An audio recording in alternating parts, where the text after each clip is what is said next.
So people have always tried to figure out if the Knights Templar were the ones who actually started Freemasonry. Honestly, it's one of the biggest, juiciest questions out there about the two groups. They've both kept a lot of secrets, so it's easy to see why folks connect them. For the longest time, Freemasons themselves traced their history way back, all the way to Adam in the Garden of Eden, to stories from the Bible, and even to ancient Egyptian mysteries.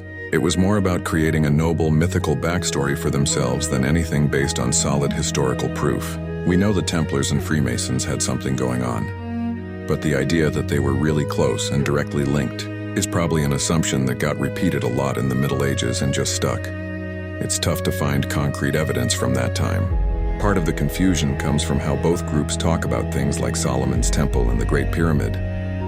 Freemasonry has always been interested in that kind of ancient esoteric stuff.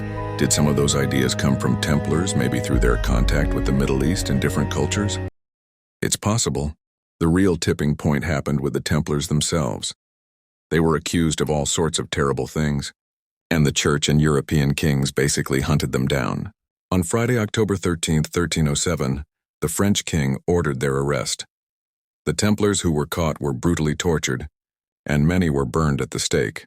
But here's the thing, many of them simply vanished. They became fugitives. The ones who escaped had to find a way to survive and keep their brotherhood and their knowledge alive. The thinking is that maybe, just maybe, they found a new home among the stonemasons' guilds, eventually turning into the Freemasonry we know today. It's a great story, but whether that link is true, an exaggeration, or completely wrong is still debated.